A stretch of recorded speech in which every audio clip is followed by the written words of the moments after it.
जय भारत साथियों, आज 30 जून 2021 को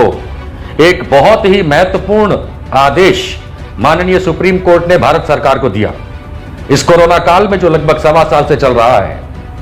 हम सब जानते हैं कि लाखों मृत्यु कोरोना से हुई, ऐसा भारत सरकार का खुद का दावा है।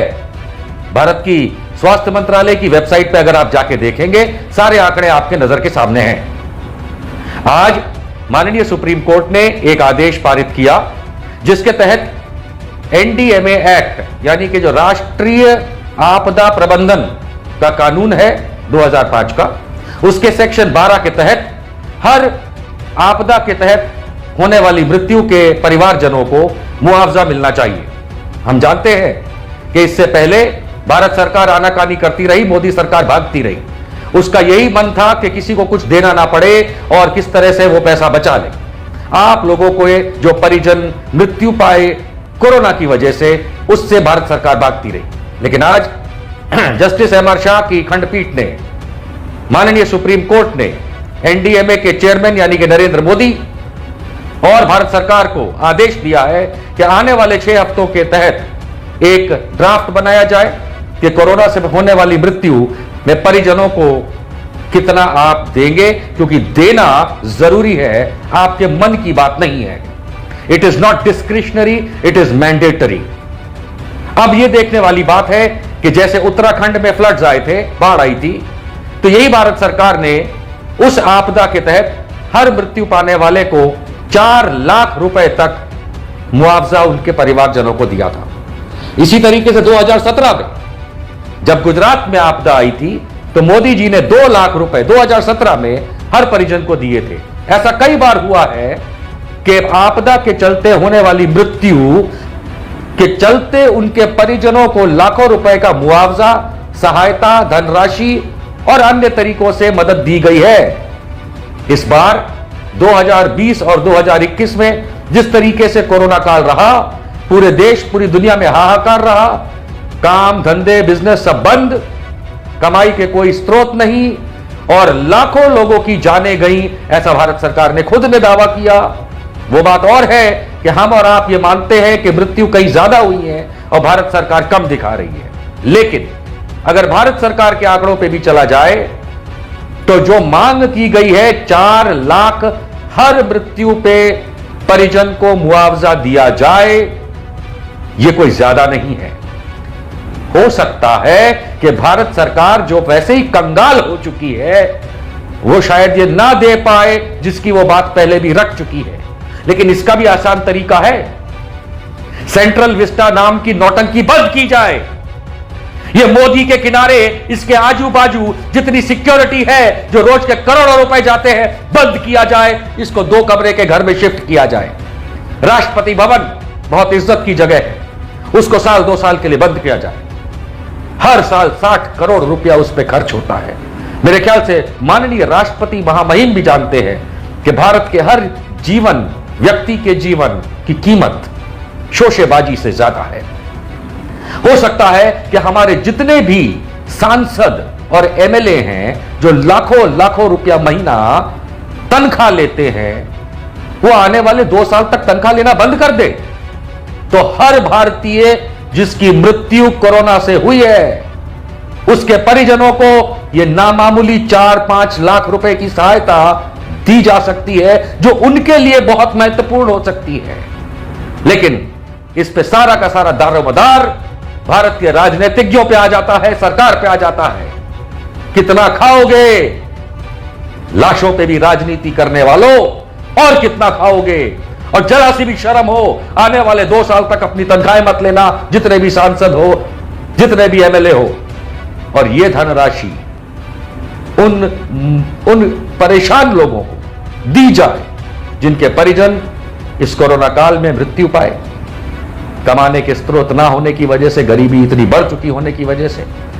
ये जो 80 करोड़ लोगों को अनाज देने की आप बात करते हैं मोदी जी, इससे कुछ नहीं होता। माननीय सुप्रीम कोर्ट ने तो अपना आदेश सुना दिया। 6 हफ्ते में एनडीएमए क्या करता है, क्या गाइडलाइन बनाता है, देखा जाएगा। लेकिन हम भारतीय चाहते हैं कि जितने भी सांसद, जितने भी मंत्री, जितने भी उच्च अधिकारी, जितने भी एमएलए आज की तारीख में तनख्वाह ले रहे हैं, आने वाले 2 सालों तक बंद कर दें। और ये मोदी, अमित शाह जितनी ये सिक्योरिटी पे पैसा बर्बाद करते हैं, अगर आप लोगों के द्वारा चुने हुए लोग हैं तो लोगों के बीच में जाके 2 कमरे में रहिए और सिक्योरिटी का नाटक मत करिए। बंद करिए इस गर्मी में एसी और पंखा चलाइए, जो कि आधे देश को नसीब तक नहीं है। आशा करता हूं कि 5 लाख रुपया, नहीं 4 लाख, 5 लाख रुपया हर परिजन को जिसको कोरोना में मृत्यु हुई है उसको दिया जाएगा और 6 हफ्ते की डेडलाइन दी है। मैं आशा करता हूं कि अगस्त 2021 तक में पैसे दे दिए जाएंगे, और नहीं तो हम भारतवासी ऐसी नालायक सरकार को उखाड़ के फेंक देंगे जिन्हें भारतीयों की जान की 10 कौड़ी की कीमत तक नहीं है। जय हिंद, जय भारत। जागो श्री राम को सीने में बसाने वाले हनुमान, जागो ए तपस्वी जगतपाल भरत, जागो भैया लक्ष्मण, जागो पृथ्वीराम मित्र सुग्रीव, जागो अड़िग अंगद, जागो हे वृक्षराज जामंत, जागो ए कुलवीर जटायु, जागो वानर दल, जागो सबरी के झूठे फल, जागो भारत के वीर सपूत, जागो 1.25 अरब की आबादी, जागो फेसबुकिया पहलवानों, जागो भगवा को कलंक लगाने वालों, जागो काले धन के 15 लाख खाने वालों, जागो बालाकोट में जवानों की लाशों पर चुनाव लड़ने वालों, जागो सेना के पीछे छुपकर लोगों को देशद्रोही बोलने वालों, जागो शाहीन बाग की माताओं बहनों को बाजारू बोलने वालों, जागो महंगाई पर मुंह बंद रखने वालों, जागो कोरोना से मरने वाले लोगों को ढोंगी बताने वालों, जागो ऑक्सीजन की कमी पर खामोश रहने वालों, जागो इंजेक्शन की कालाबाजारी करने वालों, जागो शमशान में लाइन लगी लाशों को एक्ट ऑफ गॉड बताने वालों, जागो गंगा में लाशें देखकर मुंह घुमाने वालों, जागो किसान बिल पर किसानों को खालिस्तानी बताने वालों, जागो झूठ की कील लगाकर लाल किले की साजिश रचने वालों, जागो निहत्थे किसानों को बाल खींचकर पीटने वालों, जागो धरने पर बैठे किसानों पर पत्थर फेंकने वालों, जागो किसानों का अन्न खाकर किसान की बहन बेटियों को गाली देने वालों, जागो उन्नाव की बेटी पर ट्रक चढ़ाने वालों, जागो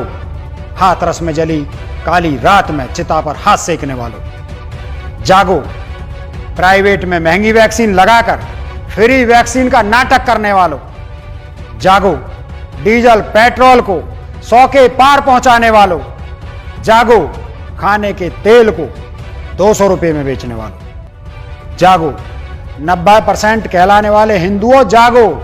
लठमार बजरंगियों, जागो, जागो संघ के कार सेवकों, जागो राम नाम पर हत्या करने वालों, जागो श्री राम बुलवा कर भी जान लेने वालों, जागो, जागो हिंदू मुस्लिम का जहर बेचने वालों, जागो राम नाम पर गांव गांव घूमकर चंदा जुटाने वालों, जागो जनता को राम नाम पर ठगने वालों, जागो 2 करोड़ की जमीन को 18 करोड़ रुपए में खरीदने वालों, जागो 10 मिनट में 16 करोड़ का घाटा भगवान राम को लगाने वालों, जागो एक ही जमीन पर 2 रजिस्ट्री और एक ही गवाह बनने वालों, जागो आरोप लगाने पर केस की धमकी देने वालों, जागो, जागो सच को छुपाने वाले पाखंडियों, जागो, जागो कुर्सी खरीदने के लिए भगवान को बेचने वाले, जागो त्रिलोकपति श्री राम को बाजारू सामान बनाने वालों, भगवान के नाम पर धंधा चलाने वालों, राम के नाम पर ठगी करने वालों, अब नहीं तो कब जागोगे।